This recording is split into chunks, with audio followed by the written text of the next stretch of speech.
Pernah kebayang nggak sih dapat tagihan miliaran rupiah dari pemerintah, terus pas kita tanya, ini cara ngitungnya gimana? Jawabannya malah muter-muter. Nah, kali ini kita akan bedah cerita persis seperti itu. Sebuah kisah tentang perjuangan mendapatkan transparansi atas tagihan 1,7 miliar rupiah. Coba deh bayangin, suatu pagi Anda buka surat dan isinya angka ini. 1,7 miliar rupiah lebih.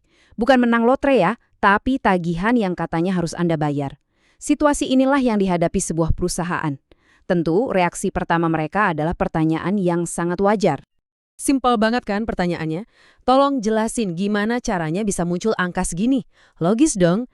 Tapi ternyata di dunia birokrasi, pertanyaan sesederhana ini bisa jadi awal mula sebuah drama hukum yang panjang dan melelahkan.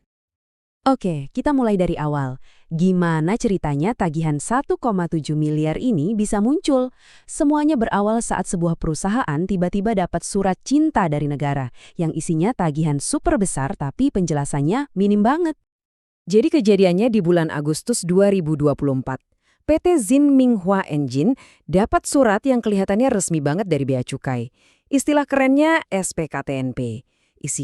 Intinya sih, kalian ada kurang bayar pajak nih, jumlahnya segini. Dan jumlahnya itu nggak main-main. Nah, kalau kita lihat rinciannya, porsi paling gedenya itu dari bea masuk. Lebih dari 1,5 miliar sendiri. Ditambah PPN sama PPH, totalnya jadi segitu tuh, 1,7 miliar lebih. Ini bukan cuma angka di kertas loh, ini beban finansial yang beneran bikin pusing. Jadi, SPKTNP itu apaan sih? Gampangnya gini. Ini tuh kayak surat koreksi tagihan dari Bea Cukai. Kalau mereka ngerasa ada salah hitung pas kita laporin barang impor, ya mereka bisa keluarin surat ini untuk nagih kekurangannya. Dan surat inilah yang jadi biang keladi semua masalah ini. Nah, setelah dapat tagihan segede gaban gitu, apa yang dilakuin perusahaan? Ya nanya dong. Tapi bukannya dapat jawaban, mereka malah kayak ngomong sama tembok. Inilah bagian kedua permintaan yang dibalas kesunyian. Lihat deh lini masa ini. Bikin frustrasi banget kan? Tanggal 1 Oktober, mereka minta penjelasan baik-baik. Aturannya 10 hari harus dijawab. Lewat. Nggak ada kabar. November, mereka naikin level. Ngajuin keberatan resmi. Aturannya 30 hari harus dijawab. Sama aja. Sepi. Akhirnya, karena dicuekin terus, Januari 2025, mereka bawa kasus ini ke Komisi Informasi Pusat. Oke, masuk babak baru. Pertarungan di Komisi Informasi. Dan ini penting banget dicatat ya. Di sini tuh mereka bukan lagi berdebat soal tagihan 1,7 miliarnya benar atau salah. Bukan. Mereka cuma nuntut satu hal yang paling dasar. Hak untuk tahu. Dan landasan mereka kuat banget. Ada yang namanya Undang-Undang Keterbukaan Informasi Publik atau UU KIP.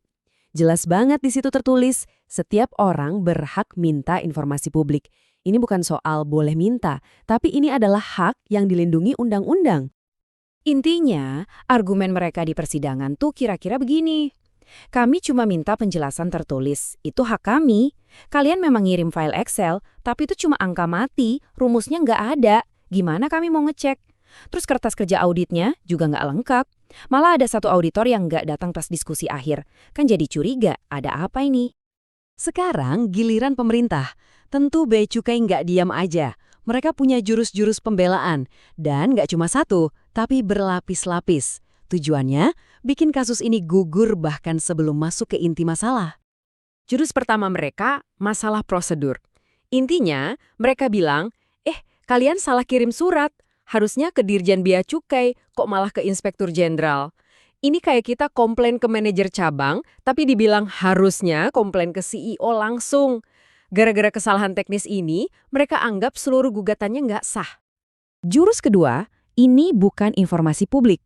Logika mereka, karena surat tagihan ini cuma buat satu perusahaan, ya ini sifatnya rahasia, private. Jadi menurut mereka, UU Keterbukaan Informasi Publik itu nggak bisa dipakai di sini. Cukup cerdik ya. Jurus ketiga, kan udah dikasih.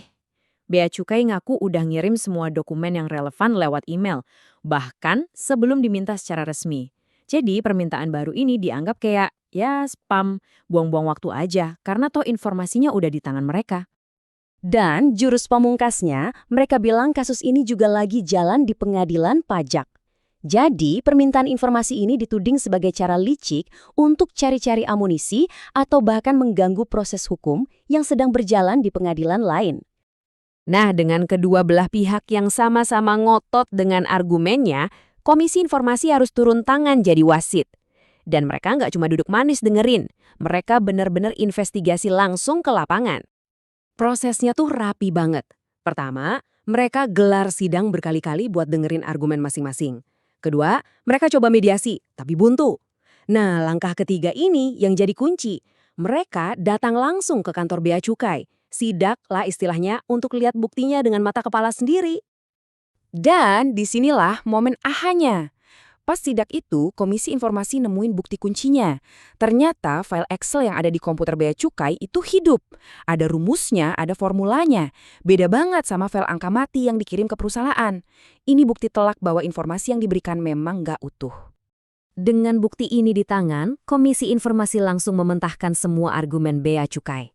Soal email yang dikirim duluan, nggak dihitung sebagai jawaban resmi. Soal permintaan dianggap spam, badan publik nggak punya hak buat bilang begitu. Dan yang paling telak, justru di aturan internal Bea Cukai sendiri tertulis kalau perusahaan berhak tahu dasar perhitungannya. Kena skakmat. Oke, sekarang kita tarik mundur sedikit. Lepas dari kasus satu perusahaan ini, ada pelajaran yang jauh lebih besar buat kita semua sebagai warga negara.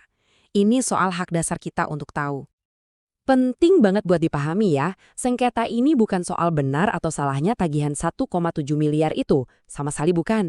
Ini soal hak kita untuk mendapatkan penjelasan yang logis yang bisa dicek dari setiap keputusan pemerintah yang ngaruh ke hidup kita, terutama soal uang. Jadi, apa pelajarannya buat kita?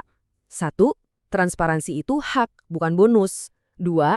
Jawaban pokoknya gitu dari pemerintah itu nggak bisa diterima. 3. Untungnya ada lembaga kayak Komisi Informasi yang bisa jadi wasit. Dan yang terakhir, kita jadi tahu bedanya file mati dan file hidup. Yang satu bikin gelap, yang satu lagi bikin terang benderang. Sebagai penutup, coba deh kita renungkan pertanyaan ini. Kalau ada keputusan yang bikin kita rugi, apalagi soal duit, apa jawaban udah percaya aja sama kami itu cukup?